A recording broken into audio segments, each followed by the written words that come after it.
요한복음 18장 28절부터 40절의 말씀입니다. 요한복음 18장 28절부터 40절 한 절씩 교독해서 말씀을 보십니다. 요한복음 18장 28절을 제가 먼저 봅니다. 그들이 예수를 가야바에게서 관정으로 끌고 가니 새벽이라. 그들은 더럽힘을 받지 아니하고 유월절 잔치를 먹고자 하여 관정에 들어가지 아니하더라.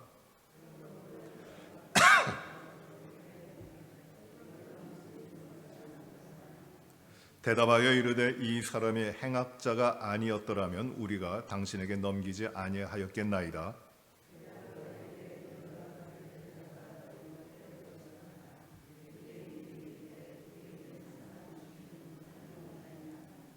이는 예수께서 자기가 어떠한 죽음으로 죽을 것을 가리켜 하신 말씀을 응하게 하려 함이로라.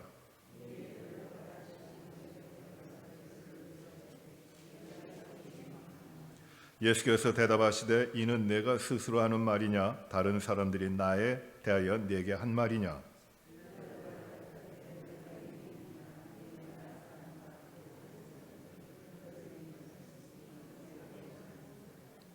예수께서 대답하시되 내 나라는 이 세상에 속한 것이 아니니라.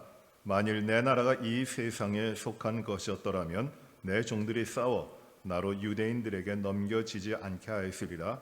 이제 내 나라는 여기에 속한 것이 아니니라.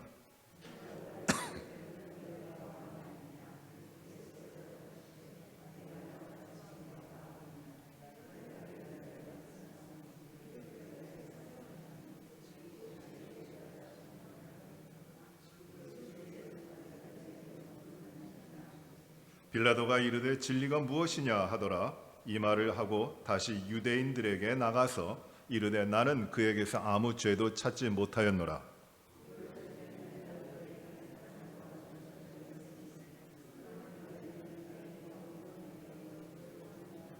같이 봅니다. 그들이 또 소리질러 이르되 이 사람이 아니라 바라바라 하니 바라바는 강도였더라. 아멘.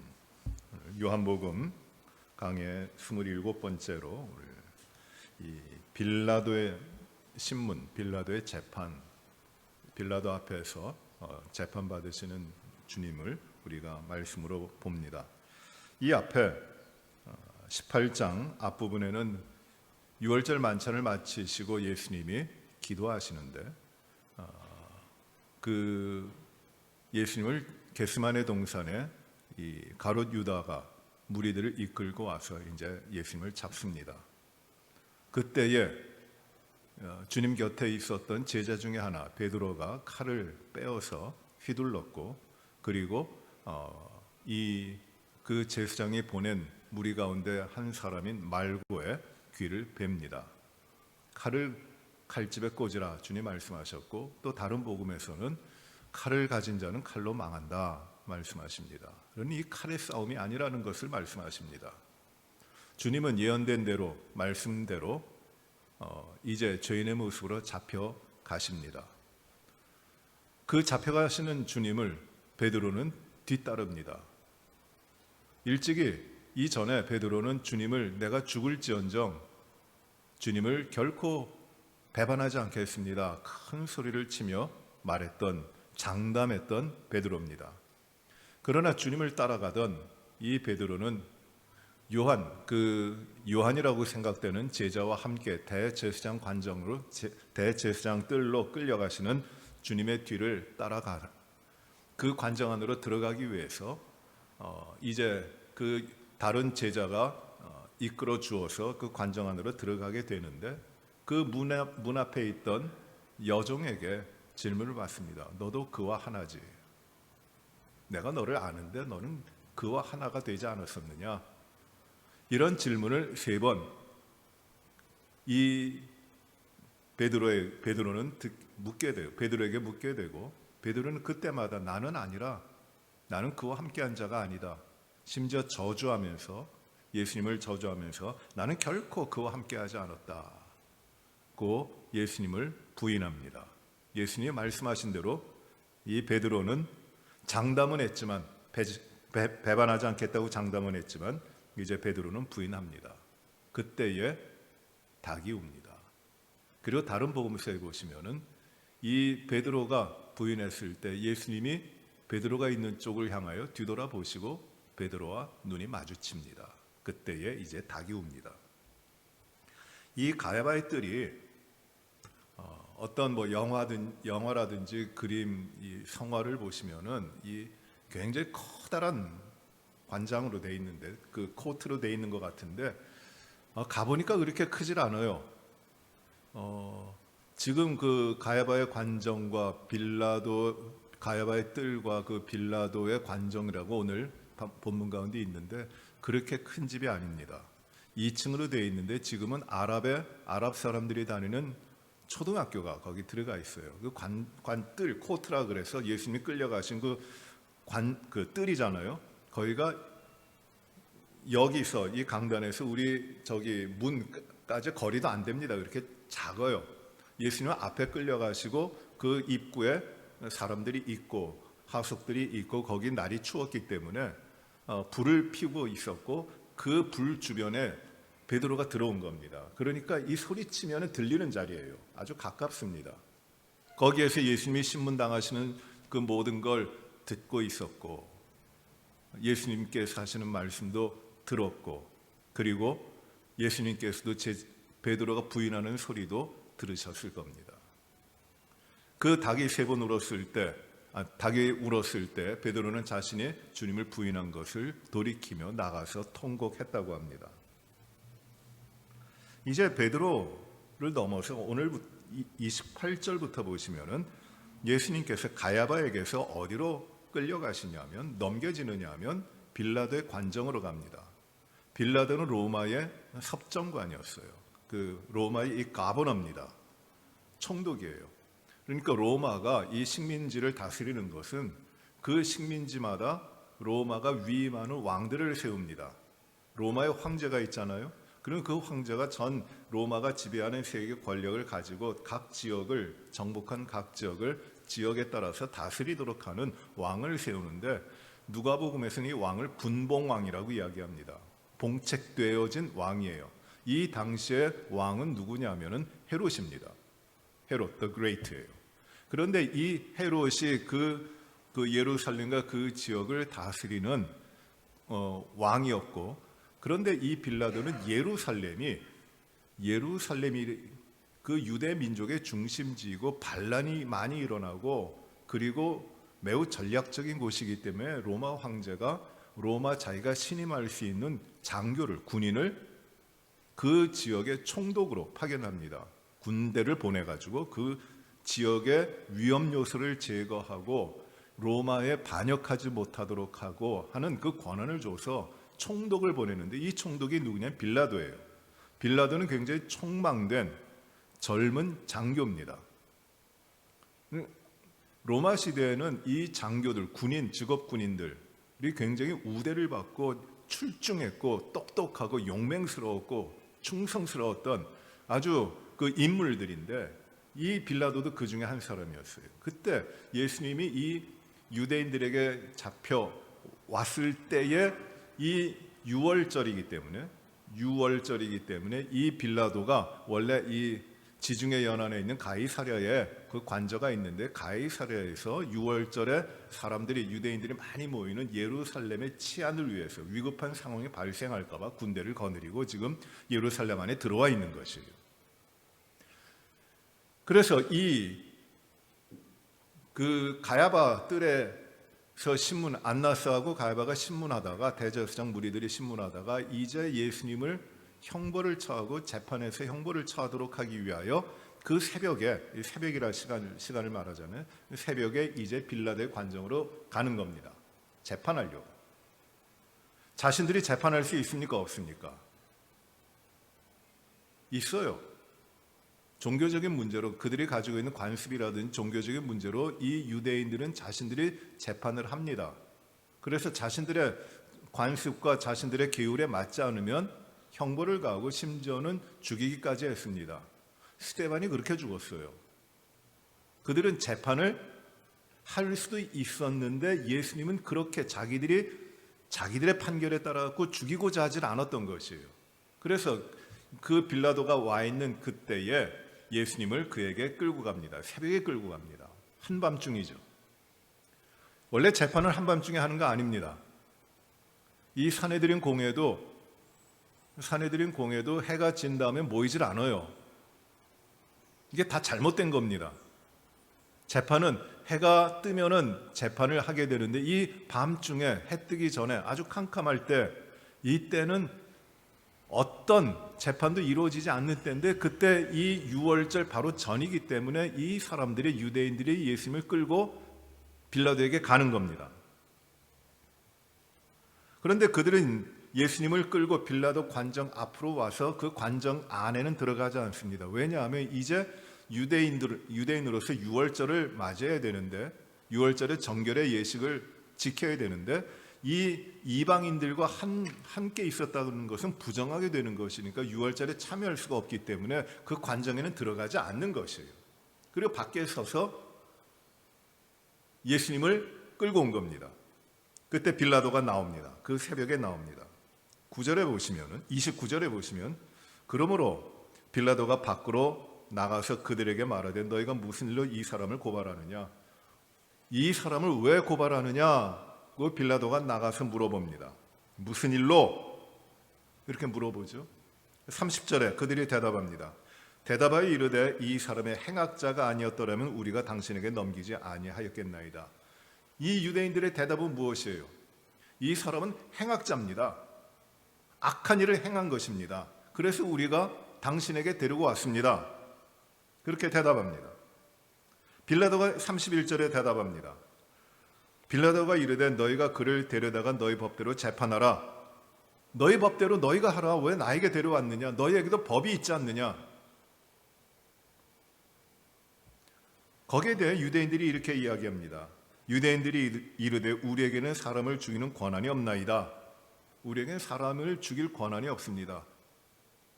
아까도 말씀드렸지만 이건 사실이 아닙니다. 그들은 그런 일을 행했어요. 사람을 죽이는 일을 자신들의 종교적인 계율에 따라서 권한을 행사하며 죽였습니다. 그런데 이제 그들이 사람을 죽일 권한이 없다고 합니다. 왜 그럴까요? 그들은 예수님을 자기네 손으로 죽이려고 작정을 하고 지금 온 건데 우리에겐 사람 죽일 권한이 없다고 하잖아요. 그러니 유대인들은 예수님을 죽이려고 하는 거예요. 그런데 왜 우리에게 사람을 죽일 권한이 없다 하느냐 하면 다중적인 의미가 있는데 그 속셈이, 유대인들의 속셈이 무엇이냐면 유월절을 앞두고 자신들이 사람을 죽이는 그 시체와 가까이 하고 피를 흘리게 되는 그런 불결하게 되는 걸 범치 않으려고 하는 뜻도 있습니다. 또 어떤 뜻이 있느냐 하면 이 예수님을 이제 자신들의 법에 따라서 종교적인 계율에 따라 가지고 유대인들이 죽이는 것보다 예수님을 그가 자신의 왕이라 그랬고 그리고 그가 가이사에게 세금을 바치고 그리고 그 여러 가지 문제로 그 사람들을 선동을 했다고 해서 예수님을 로마에 반역하는 자로 가이사를 황제를 거역하는 자로 만들어서 이 로마의 손에 죽게 하게끔, 그래서 자기들의 손에는 피가 안 묻게 하려고 하는 그런 의도도 있습니다. 또 하나 중요한 이 유대인들의 의도는 무엇이 있느냐면 신명기 말씀 보시면은 어떤 말씀이 있느냐면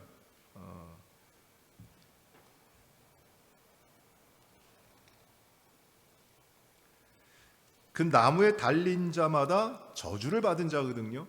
사람이 나무에 달려서 죽게 되면 그 사람은 저주를 받은 자예요. 그러니 예수님의 죽음, 십자가, 로마의 형벌을 받아서 십자가에 죽게 하는 것은 예수님을 이제 저주받은 자, 하나님의 심판받은 자, 그래서 하나님으로 말미암아 죽어 저주 가운데 있는 자라고 못 받기 위해서, 단정하기 위해서 지금 빌라도 앞에 끌고 오는 것이에요. 왜? 로마의 법에 따라 가지고 이 황제를 거역하고 또 나라에 반역을 하는 자들은 그 이방인의 경우, 로마 백성이 아니라 이방인의 경우에는, 로마 시민이 아닌 경우에는 십자가, 가장 극악한 형벌 가운데 끔찍한 형벌을 받아 죽게 했거든요. 나무에 달려서. 그러니까 그 형벌을 당하여 봐라, 이 예수는 하나님의 저주받은 자 아느냐. 예수님을 따르는 무리들, 또 앞으로 따르게 될 그 가능성이 있는 그 모든 것들에 대하여 이 하나님의 저주라고 하는 프레임으로 다 걸어버리려고 하는 것이에요. 그래서 우리는 이 하나님의 저주받은 자, 그가 당연히 죽고 심판을 받아야 되는데 우리는 그 일을 했다, 자신들의 의로움과 정당함을 가지려고 하는 것이에요. 그렇게 해서 이 예수님을 빌라도에게 끌고 온 것입니다. 빌라도 앞에 이제 예수님이 빌라도와 마주 서십니다. 31절에 보시면은, 32절에 보시면은, 이는 예수께서 자기가 어떠한 죽음으로 죽을 것을 가리켜 하신 말씀을 응하게 하려 함이로라. 이 유대인들이 빌라도에게 예수님을 죽여달라고, 심판하여 죽여달라고, 즉 십자가에 못 박아 나무에 달아 죽여달라고 하는 것은, 그들은 극악한 죄인으로 하나님 앞에 저주를 받은 자의 모습으로 죽게 하려고 하지만, 하나님께서는 그 일을 어떻게 이루시냐면, 그가, 예수님께서, 죄 없으신 예수님께서 나무에 달려 극악한 죄인의 모습으로 죽으시어서 이 흉악한 모든 사람들의 죄를 대신 짊어지시고 그 생명으로 갚으실, 구원하실 구세주이심을 성경에서 증언하고 있는데, 그 일을, 그 예언을 응하게 하시려고, 이루게 하시려고 하는 것이었다고 말씀하고 있어요. 지난주에도 말씀드렸지만 요한복음에는 감춰져 있지만은 그 뜻이 의도하지 않게 뜻이 있는 것이 많이 있어요. 그 가운데 하나입니다. 그 극악한 죄인의 모습으로 하나님의 심판과 저주를 받아 죽게끔 이렇게 만들어 놨지만 하나님은 그렇게 하지 아니하신다. 이 예수님의 죽음을 통하여 하나님께서는 구원하시는 일을, 작정하신 일을 그렇게 이루어 가신다는 것을 말씀하고 있는 겁니다. 그 다음에 보시면은 33절에 보시면, 이에 빌라도가 다시 관정에 들어가 예수를 불러 이르되, 이제 관정에 예수님을 모시고 들어갑니다. 데리고 들어갑니다. 끌고 갔겠죠. 죄인이니까, 죄인의 모습으로 왔으니까. 그래서 예수님을 앞에 세우고 총독 빌라도가 예수님께 물어봅니다. 33절에 내가 유대인의 왕이냐? 굉장히 중요한 질문이에요. 내가 유대인의 왕이냐? 거기에 대해서 예수님이 34절에 말씀하십니다. 예수께서 대답하시되 이는 내가 스스로 하는 말이냐? 다른 사람들이 나에 대하여 네게 한 말이냐? 내가 유대인의 왕이냐? 여러분, 이 빌라도의 말이 어떤 톤일까요? 어떻게 말하는 것일까요? 네가 유대인의 왕이라고 하는데, 야, 웃기지 마. 너는 지금 죄인이야. 왕은 그렇지 않아. 너는 지금 심판받고 있는 죄인이야. 나는 너를 죽일 수도 있고 살릴 권한도 있는 사람이고, 나는 그 권한자고, 너는 죄인일 뿐이야. 내 한마디에 너는 죽을 수밖에 없는 비참한 존재야. 내가 유대인의 왕이라고? 이 빌라도가 내가 유대인의 왕인가? 라고 물어보는 것은 예수님을 어떻게 존중해서 예수님을 어떻게 잘해주려고 하는 말이 절대 아니에요. 비웃는 겁니다. 너같이 비천한 것이, 너 같은 죄인이 내 말 한마디면 십자가에 비참하게 죽을 내가 유대인의 왕이라고? 거기에 대해 예수님이 대답하십니다. 34절이에요. 예수께서 대답하시되 이는 내가 스스로 하는 말이냐? 다른 사람들이 나에 대하여 내게 한 말이냐? 내가 스스로 하는 말이냐? 다른 사람들이 나에 대하여 너에게 한 말이냐? 즉 예수님이 이렇게 물어보시는 겁니다. 내가 유대인의 왕이냐? 물어보니까 예수님은 내가 왕이다, 아니다 대답하지 않으세요. 내가 유대인의 왕이냐고 나에게 묻는 것이 내가 스스로 하는 너의 고백이냐? 아니면 다른 사람들이 한 말을 내가 나에게 물어보는 것이냐? 그걸 물어봅니다. 내 생각이냐? 내 생각이 아니라 다른 사람의 생각이냐? 매우 이 예수님이 말씀하신 것은 매우 실존적인 모든 사람이 대답해야 되는 이 질문이에요. 내가 스스로 한 말이냐? 아니면 다른 사람들의 말을 내가 한 거냐? 유대인의 왕이라고 내가 말을 했는데 그 말이 내가 가지고 있는 내 생각이냐? 내 확신이냐? 내 생각이냐? 아니면 다른 사람들이 하는 말을 그냥 내가 듣고 하는 것이냐? 그것을 물어보시는 것이에요. 오늘날 우리들의 삶에도 이 질문이 던져집니다. 예수님은 누구신가? 예수님은 누구신가? 예수님에 대한 생각들이 많아요. 책으로 쓰면 몇천 권의 책을 써도 남을 것입니다. 그만큼 예수님에 대해서 연구도 많이 하고 그 예수님에 대해서 알려져 있는 지식도 굉장히 많아요. 심지어는 예수님에 대해서 알려지지 않는 30년이라고 하는 그것도 굉장히 많은 내용들이 있습니다. 예수님에 대한 지식은 홍수처럼 넘쳐나고 있고 모든 사람들이 예수님에 대해서 알고 있어요. 근데 여기에 대한 질문이 이겁니다. 내가 예수님을 알고 있는데 그것이 너의 확신이냐? 아니면 다른 사람들의 이야기냐? 그 질문이 오늘 우리에게도 있는 것이에요. 우리가 또 묻고 우리에게 물어지고 우리가 대답해야 되는 이 질문이 바로 그것이에요. 예수님은 나의 왕인가? 우리가 주님이라고 고백하잖아요. 우리가 주여 하잖아요. 왜 합니까? 누가 나에게 주님이라고 하라 그래서 합니까? 그건 아니죠. 우리가 주님이라고 하는 것은 바로 주님이 예수님께서 나의 왕이시고 나의 주인이심을 내가 그 순간에도 나의 모든 삶에서 인정하고 확신하고 고백하는 것이에요. 난 그것으로 삽니다라는 것이에요. 이 빌라도 앞에서 예수님이 바로 그걸 물어보시는 겁니다. 그런데 이 질문이 빌라도는 거기에 대하여 어떤 대답을 할 만한 사람이 아니에요.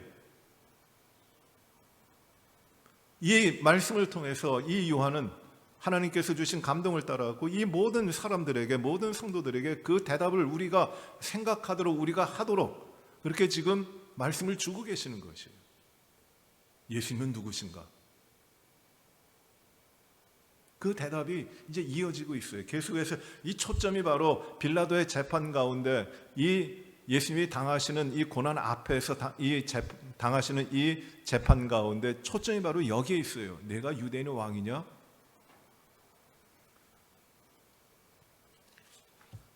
계속해서 이제 말씀을 보십니다.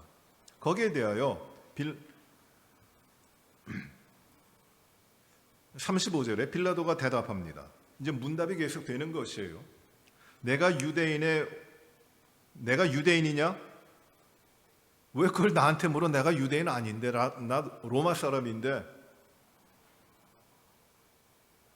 나는 거기에 대해 알지도 못하고 알 필요도 없고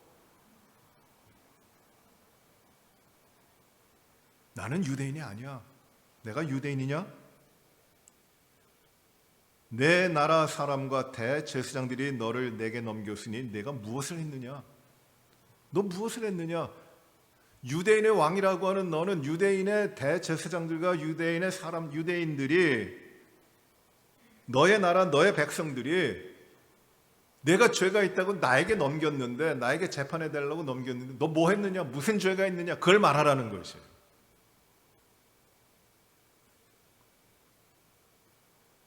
(36절에) 보시면 예수께서 대답하시되 라고 합니다. 내 나라는 이 세상에 속한 것이 아니니라. 만일 내 나라가 이 세상에 속한 것이었더라면 내 종들이 싸워 나로 유대인들에게 넘겨지지 않게 하였으리라. 이제 내 나라는 여기에 속한 것이 아니니라. 여러분, 빌라도가 지금 어떤 질문을 했어요? 너 무엇을 했느냐? 어떤 죄를 범했느냐? 내 민족들과 내 형제들, 대제사장들, 너의 종교적인 지도자, 권위를 가진 자들이 너를 고소하고 너를 고발하여 지금 여기에 너를 죄인의 모습으로 데려왔는데 너 무엇을 했느냐? 지은 죄가 뭐냐 물어보니까 주님 뭐라고 대답하십니까? 무엇을 했다 하지 않으세요? 굉장히 중요한 말씀하시는데 내 나라는 이 세상에 속한 것이 아니다. 무엇을 했느냐 물어보면 그 대답해야 될 내용은 마치 예수님께서 이사야 선지자가 예언한 대로 나는 병든 자를 고쳤고 또 죽은 자를 살렸고 걷지 못하는 자들을 걷게 했고 앞을 보지 못하는 자들을 보게 했고 가난한 자들에게 복음을 전했고 하나님의 나라를 가르쳤고 한 이 수많은 일들을 내가 했다. 나는 악한 일을 한 것이 없다. 그렇게 대답하셨을 만도 한데 주님은 내가 무엇을 했다? 그 대답을 하지 않으세요. 무슨 대답을 하시냐면 내 나라는 이 세상에 속한 것이 아니다. 그리고 36절 뒷부분에 보시면 똑같은 말을 하십니다. 내 나라는 여기에 속한 것이 아니다. 똑같은 말을 하세요. 내가 유대인의 왕이냐? 넌 무슨 죄를 지었느냐? 예수님의 대답은 내 나라는 이 세상에 속한 것이 아니다라는 것이죠. 그리고 뒤에 보시면은 그 대답 뒤에 보시면은 내가 유대인의 왕이다. 왜? 내 나라는 여기에 이 세상에 속한 것이 아니기 때문에 내 나라는 다른 데 있는데 나는 왕이다라는 것이에요. 여러분 여기에 내 나라는 이 세상에 속한 것이 아니다. My kingdom is not of this world입니다. 이 세상에 나의 왕국은 나의 나라는 이 세상에 있지 않다라고 생각되는데 이 말의 뜻은 주님이 하신 말씀의 뜻은 해 바실레야 해 메 나의 왕국이에요. 내 나라는 우크 에스틴 있지 않다라는 말이에요. 우크는 부정어입니다. 에스틴 비동사예요. 있다라는 말이에요. 내 나라는 있지 않다. 여기 중요한 그 짧은 문장이지만 거기 중요한 것이 무엇이냐? 에크라고 하는 이 전치사가 나오거든요. 에크라는 말은 많이 썼죠. 많이 나오죠. 우리 지난주에도 봤습니다만 에클레시아 할 때 나오는 전치사 에크예요. 어디로부터 해요. 여기에 있는 것을 끄집어내면 이것은 여기로부터 나온 것이에요. 그때 쓰는 전치사가 에크라는 말이에요. out of, from 이라는 말이에요. 여기에 이 말을 썼어요. 에크 투 코스모 타우투라는 말을 써요. 이 코스모는 세상이란 말이에요. 이 세상에 있지 않다. 이 세상으로부터 나온 그 가운데 있지 않다라는 말이에요. 그러니까 이 우리말 지금 이 번역은 내 나라는 이 세상에 속한 것이 아니다. 내 나라가 이 세상 가운데 속해 있다. 그런데 내 나라는 이 세상 가운데 속해 있지 않다라는 상태를 이야기하는데 원래 뜻은 주님이 하신 말씀의 뜻은 무엇이냐면 내 나라 My kingdom, 내 나라는 이 세상으로부터 가져와지는 것이 아니다라는 말이에요. 그 미묘한 차이가 있어요. 근데 굉장히 중요한 차이입니다. 내 나라는, 내가 통치하는 나라는, 내가 왕인 그 나라는 이 세상으로부터 이루어지는 것이 아니다. 이 세상으로부터 건져지는 것이 아니다. 이 세상의 어떤 것으로부터 내 나라는 끄집어내지는 것이 아니다. 그걸 말씀하시는 겁니다. 36절 후반에 보더라도 내 나라는 여기에 속한 것이 아니니라. 여기라는 말을 썼어요. This place입니다. 이 자리에, 이 땅에 속해 있는 것, 그로부터 이 땅으로부터 나오는 것이 아니라는 것이에요.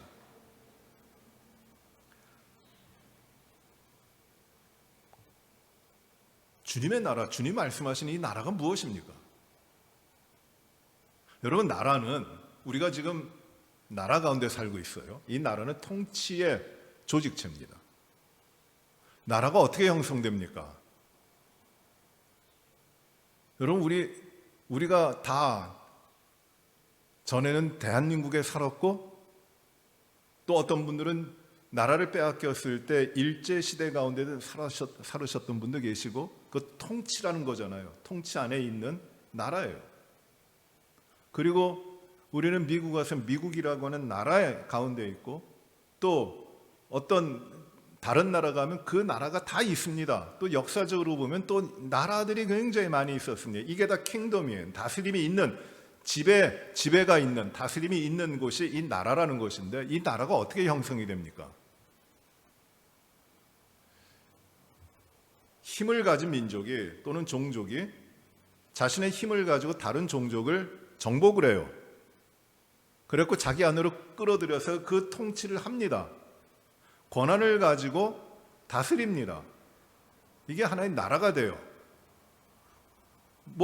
그 나라가 왕정의 나라든지 아니면은 전제적인 나라든지 이 통치가 됩니다. 그것도 나라예요. 그렇게 나라가 형성이 됩니다.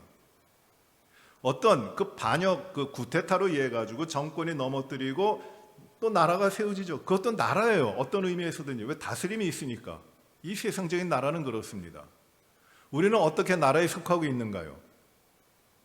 우리는 이 시민들의 자유를 가지고 있는 시민들의 계약에 의해 가지고 한 나라가 된 겁니다. 이 계약은 무엇이냐면, 이 나라라고 하는 그 집단 안에 들어옴으로 말미암아 내가 가지고 있는 자유를 나라에 의해서, 통치에 의해 갖고 어느 정도 제약될 것을 약속하고 계약하고 그 나라의 공동체를 살아가는 것이에요. 그렇지 않습니까? 여러분, 세금 내시죠? 세금 내시죠? 왜 세금을 냅니까? 왜 세금을 냅니까? 그건 우리가 세금을 내야 되고, 세금을 안 내면은 그 나라로부터 제재를 받고 페널티가 부과되는, 제재가 되는 이유는 무엇이냐면, 우리가 이 나라 안에 살 때 이 나라라고 하는 이 통치의 체제 안에 우리가 어느 정도의 자유를 제한할 것을 계약한 것이에요. 그래서 나라가 되는 겁니다. 여러분, 우리가 나라 안에 있기 때문에 나라가 위급하여 다른 어떤 세력과 전쟁을 하게 되면은 그 나라에 살아가는 사람으로서 나라가 요구할 때 그 전쟁에 참여하여 싸워야 되는 그런 의무도 있는 거예요. 왜? 그것이 우리 시민적인 계약이기 때문에 그래요. 그렇게 나라가 형성이 됩니다. 어떤 때 오래전입니다만 우리나라 신라에서도 그랬죠. 그 신라인가요? 그 화백들이, 어떤 가문의 대표가 되는 화백들이 모여가지고 연합을 해요. 그래갖고 연합적인 통치 체제를 구합니다. 만듭니다. 이게 나라가 되는 것이에요. 통치가 있는 것.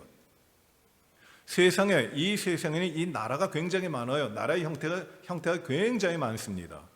그런데 로마는 지금 어떤 나라예요? 로마의 황제가 다스리는 나라는 어떤 나라입니까? 이 로마의 황제의 명령에 의해서, 그의 권한에 의해서 다스려지는 나라거든요. 그의 나라예요. 그것이 이 세상의 나라입니다. 그런데 주님은 지금 말씀하시는 것이, 내가 왕이냐 물어보니까 주님은 내가 왕이다 아니다 그 대답하시기 전에 무슨 말씀하시냐면, 내 나라는 다르다. 내 나라는 이 세상으로부터 오는 것이 아니다. 내 나라는 이 세상에서 이루어지는 것이 아니다. 내가 왕인 이 나라는 이 세상의 가치가 아니다. 이 세상의 전통도 아니다. 내 나라는 다른 것이다. 거기에 내가 왕이다, 이 말씀을 하시는 겁니다.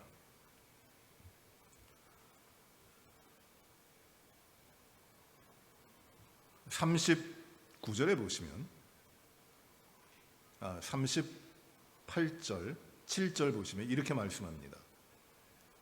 빌라도가 이르되 그러면 내가 왕이 아니냐? 그럼 빌라도 또 반대로 물어봐요. 내가 왕이 아니냐 물어봐요. 이 세상의 왕이 아니라면은 넌 그런 왕이 아니지 않느냐? 거기에 대해 예수님이 대답하십니다. 예수께서 이르시되 내 말과 같이 내가 왕이다. 내가 왕이다. 그런데 이 세상의 왕이 아니라 내가 이를 위하여 태어났으며 이를 위하여 세상에 왔나니 왕이 되기 위하여 이 세상에 내가 왔는데 곧 말씀이 중요합니다. 곧 진리에 대하여 증언하려 함이로다. 무릇 진리에 속한 자는 내 음성을 듣느니라. 이렇게 말씀하세요. 이상한 말씀하십니다. 내가 왕이냐 물어보는데 맞다, 내가 왕이다. 그런데 내 나라는 어떤 나라냐 하면 진리에 대해 증언하러 내가 이 세상에 왔는데 이 진리에 대해 증언한다는 말이 무엇이냐면 무릇 진리에 속한 자는 내 음성을 듣는다. 내가 진리를 증언하러 왔는데 진리에 속한 자들은 내 음성을 듣는다. 이렇게 말씀하세요. 이게 나라와 무슨 상관이 있습니까? 예수님 왕된 것과 무슨 상관이 있어요? 완전히 동문서답 같은 이 상황에 맞지 않는, 컨텍스트에 맞지 않는 것과 같은 말씀을 지금 주님이 하시는 것이에요. 내가 왕이다? 근데 나는 이 세상에 속한 왕이 아니다. 이 세상으로부터 나온 왕이 아니다. 나는 진리에 대해 증언하러 온 왕이다. 내게 진리에 속한 자는 내 음성을 듣는다. 나는 그들의 왕이다 라는 말이에요. 여기에 진리에 대하여 진리에 속한 자는 내 음성을 듣는다고 하는데 진리에 속한 자라는 말도 속한다라는 말이 똑같은 말이에요. 에크라는 말을 써요.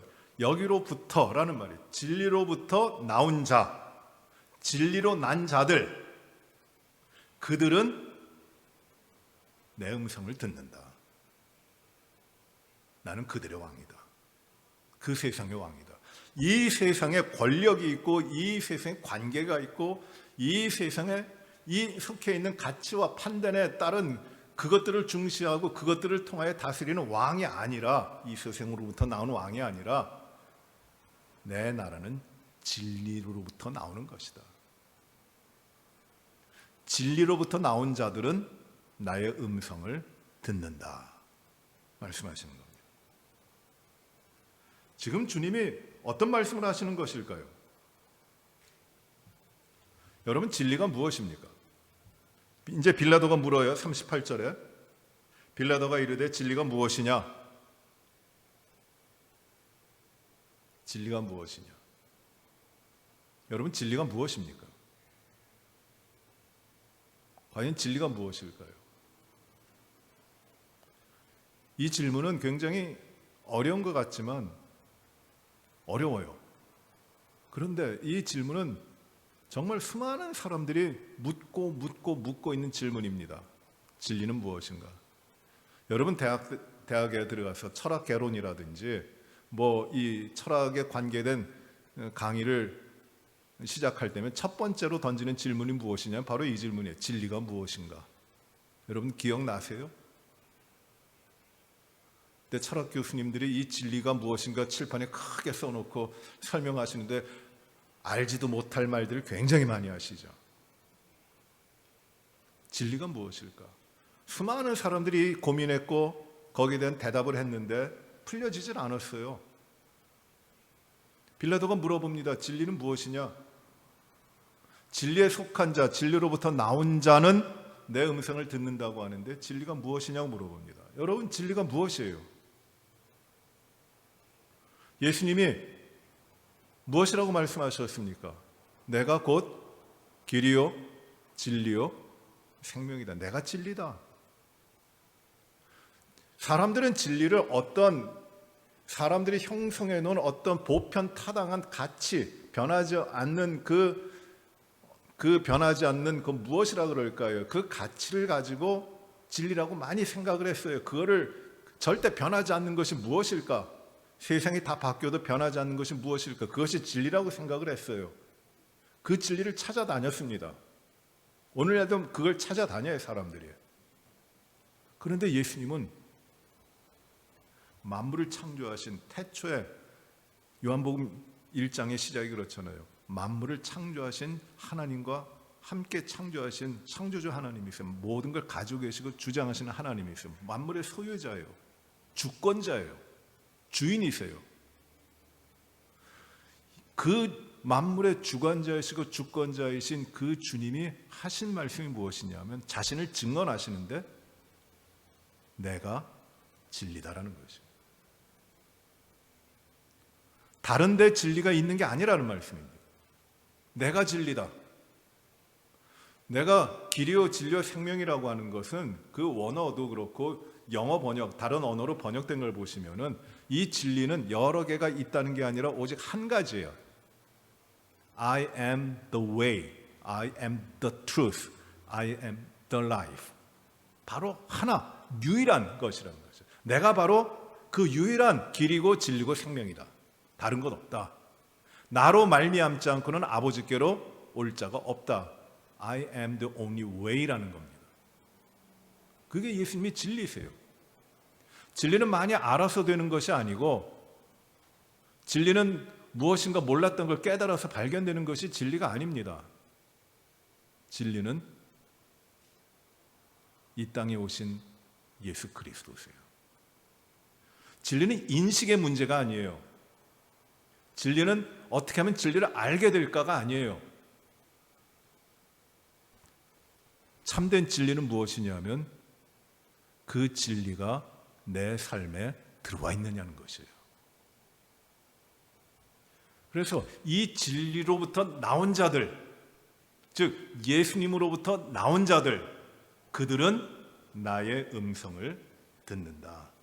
내 음성을 듣는다고 말씀하십니다. 이 말씀이 무엇이에요? 진리로부터 나온 자, 즉 나로부터 나온 자는 내 음성을 듣고 따른다라는 것이에요. 귀로 듣고 음성, 소리만 듣는다는 게 아닙니다. 내 음성을 듣고 그 음성에 주님의 말씀에 내 삶의 모든 것을 다 거기에 드린다는 거예요. 여러분, 깨닫는 것, 믿게 되는 것, 그리고 우리가 발견한다고 하는 것, 주님을 만난다고 하는 것, 그것은 어떤 것이냐면 진리이신 예수님, 그 예수님에 대해서 객관적으로 보편적으로 알고 지식을 가지는 게 아니에요. 물론 그 지식도 필요합니다. 그런데 그게 아니에요. 우리가 예수님을 만나고 변화되고 구원받고 그리고 깨닫고, 이것은 무엇이냐면 진리이신 예수님 앞에 우리들의 삶이 완전히 변화된 거죠. 좀 이렇게 표현하면은 더 좋을 것 같아요. 예수님이라고 하는 그분에게 내 삶이, 나의 모든 것이 설득되는 거예요. 내가 예수님 앞에, 예수님 이 땅에 33년밖에 못 사셨고 십자가에 비참하게 죽으신 예수님, 그분이 참된 진리시라고 하는 것이 나에게 부정할 수 없고 내가 거부할 수 없는, 이 땅에 있는 어떤 지식보다도 뛰어난 그 사실이고 변하지 않는 것이기 때문에 내가 그것을 벗어날 수 없고 그것이 나에게 모든 것을 관장하여 내 삶의 모든 것이 설득되어서 예수님 앞에 내 삶이 다시금 이루어지는 것, 다시금 세워지는 것, 이것이에요. 진리에 속한 자, 진리로부터 나온 자가 누구냐면 바로 예수님에 의해서 예수님의 말씀이 들려지는 자들, 그 예수님의 말씀에 의해서 설득되어지는 자들, 그들입니다. 내가 그들의 왕이다라는 것이에요. 나는 이 세상의 왕이 아니라 예수님으로 말미암아 설득되어진, 믿게 된, 삶이 완전히 변화된 그들의 왕이다. 삶이 완전히 변화된 겁니다. 삶의 오리엔테이션이, 나가는 방향이 완전히 바뀐 것이에요. 진리에 속한 자가 진리에 의하여 설득되어지는 것이에요. 그 삶이 변화되는 것이에요. 그렇기 때문에 이 사람들은 삶의 가치가 완전히 달라져요. 예수님에 의하여, 예수님을 만나 예수님에 의해서 변화됐기 때문에 가치가 다릅니다. 이 땅에서는 돈의 가치가 있고 관계의 가치가 있고 어떤 일을 해야 되는 가치가 있고 뭐 여러 가지 가치들이 있습니다. 우리가 추구하는 이 땅의 삶의 가치들이 얼마나 많아요. 편리한 것, 잘 되는 것, 뭐 디지털 시대에 뭐 여러 가지 가치들이 참 많은데 그 모든 가치들이 이제 예수 그리스도라고 한 분 앞에 다 허물어지는 거죠. 세계관이 바뀝니다. 세계관은 내가 바라보는 나의 시각이에요. 나의 관점입니다. 이게 바뀌어요. 그리고 바뀌는 것이 나의 사생관도 바뀌어요. 내가 사는 이유도 바뀌고 내가 죽어야 되는 이유도 바뀌는 겁니다. 사나 죽으나 그리스도 예수 안에 있게 되는 것이에요. 이 완전한 삶이 바뀌는 겁니다. 180도로 바뀌어요. 전혀 우리 죄인들의 삶에 그 인생 가운데 없었던 것이 진리에 의해서 예수님에 의해서 이제는 어떻게 되냐면 아주 없던 것이 완전히 새로운 거로 창조되는 것이에요.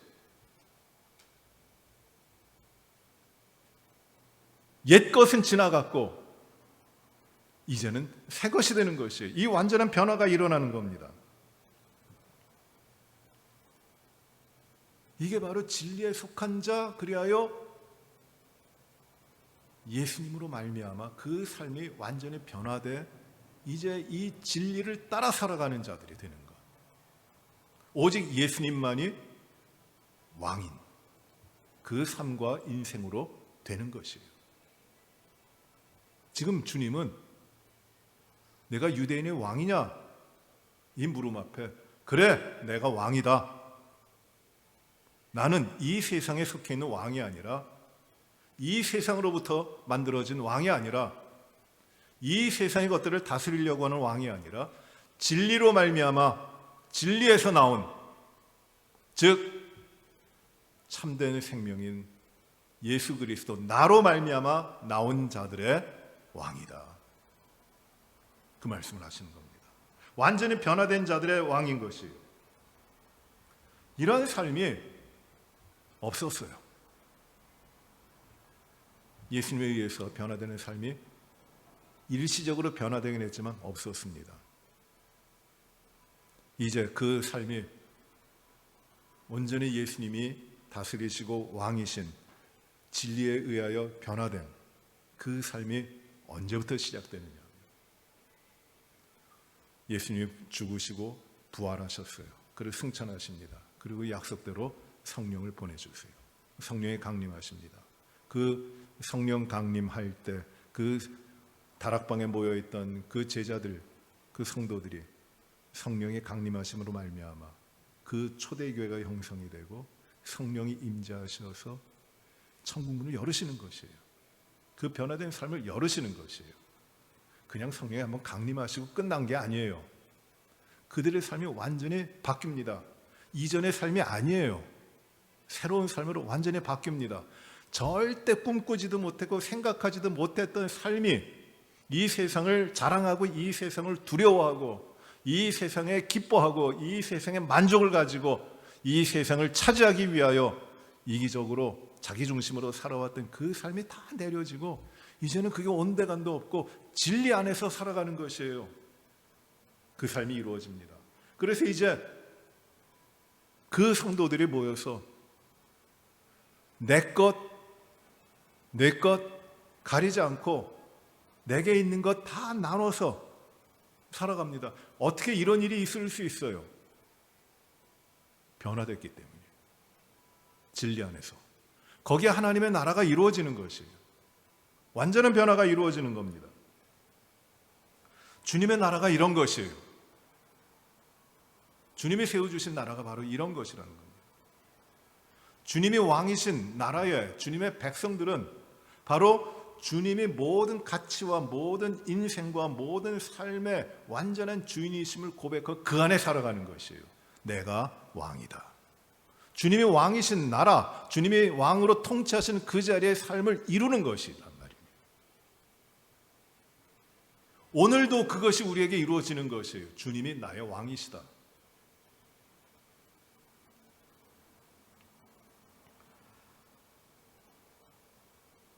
이 세상에 있지만 this world, 이 세상에 있지만 이 세상에서 속해 있는 것이 아니라 이 세상으로부터 나오지 않았기 때문에 이 세상을 떨어져 있는 것이에요. 넘어서 있는 것이에요. 이 세상이 이기지 못해요. 역설적이죠. 이 세상에 있지만은 이것이 이 세상에 들어와 있는 것 같지만 이 하나님의 나라는 떨어져 있는 것이에요. 이런 관계가 되는 겁니다. 이 세상에 있지만 이 세상에 속하지 않는 것이에요. 이걸 detached within이라는 말로 씁니다. 이게 우리가 이 세상에 속해 살아갈 수밖에 없지만 지금, 그러나 이 세상과 속하고 이 세상과 함께 살아가는 것이 아니라 이 세상을 초월하여 하나님의 나라의 백성으로 살아가는 것이에요. 이것이 지금 이 땅을 살아가고 있는 하나님의 백성들, 예수님을 왕으로 믿고 따르는 자들의 삶인 것이에요. 이 세상에 번잡한 일도 많고 이 세상에 해야 할 일도 많이 있지만 그것들이 우리의 삶을 주관하는 것이 아니라 하나님 예수 그리스도로 말미암아 내가 사는 것이에요. 그래서 이 예수 믿는 사람들, 예수님으로 말미암아 변화된 크리스천들은 어떤 삶을 사느냐 하면 절제합니다. 이 세상을 즐기려고 사는 사람들이 아니에요. 그것들을 절제합니다. 또 섬깁니다. 섬김은 종이하는 거예요. 그러나 예수 믿는 크리스찬들은 종이 됩니다. 또 나눕니다. 자기 것을 조건 없이 나눕니다. 기쁘게 살아갑니다. 함께 교제합니다. 자신의 것들을 아낌없이 주저함없이 모든 것을 봉헌합니다. 이 봉헌이 매우 중요해요. 모든 것이 하나님이 주신 것이니 내 것 아니라는 것입니다. 하나님께 봉헌합니다. 또 구제도 합니다. 찬양합니다. 기도합니다. 왜요? 우리의 삶은 예수 그리스도 그분이 우리의 왕이시기 때문에 우리는 날마다 그 삶을 사는 것이에요. 세상에 지지 않는 겁니다.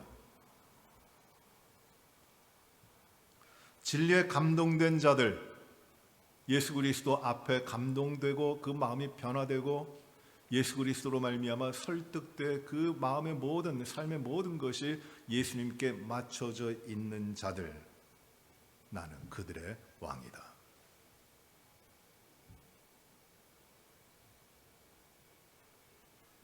여러분 어떠십니까? 예수님 왕이십니까? 예수님이 진정한 내 믿음 가운데 내 삶의 주인이십니까? 왕이세요? 우리가 감히 정말 주님을 자신 있게 나의 왕입니다, 나의 주님이십니다, 이렇게 고백할 수 있어요? 과연 우리들의 삶은 예수님을 왕으로 섬기는, 왕으로 모시는 그 삶인가요? 예수님이 과연 우리에게 누구십니까?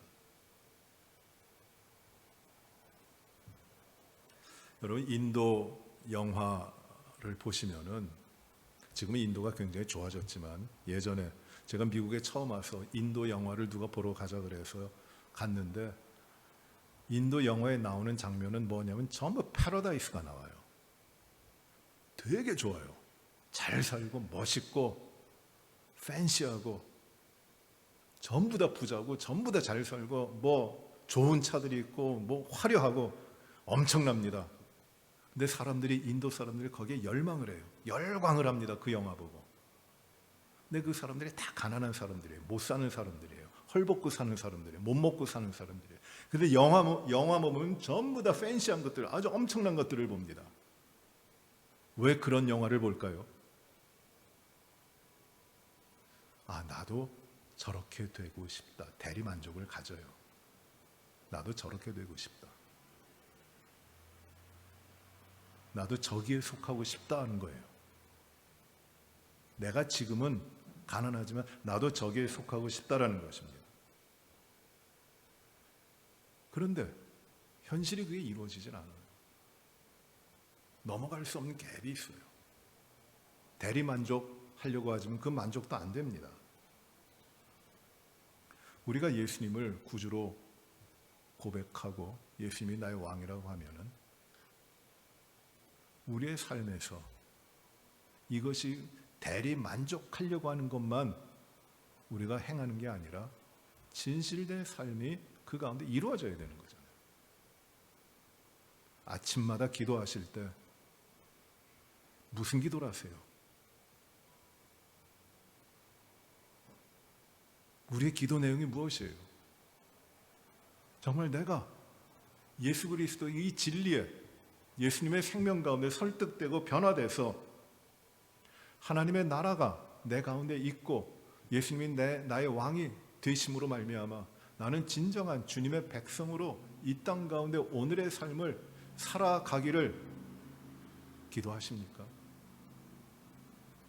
아니면 로마의 황제가 다스리고 빌라도가 다스리는 이 세상 가운데 조금이라도 내가 편해지고 조금이라도 나아지고 조금이라도 여유 있게 되고 조금이라도 더 가지기 위하여 기도하십니까? 누가 왕이에요, 여러분들의? 우리들의 삶의 왕이 누구냐? 이 문제입니다. 우리 주님이 이렇게 말씀하시죠. 내가 왕이다. 내가 왕이다. 어떤 왕이냐? 진리에 속하여 진리로부터 나와서 예수로부터 나와서 그 생명을 가지고 오직 예수님의 말씀을 듣는 자들, 그 말씀을 따르는 자들, 내가 그들의 왕이다. 우리 예수님의 말씀을 통해서 이 재판을 받으시면서 하신 말씀을 통해서 우리 진정으로 우리 예수님을 다시금 찾아가길 바랍니다. 발견하기 바랍니다. 그분이 나의 왕이신가?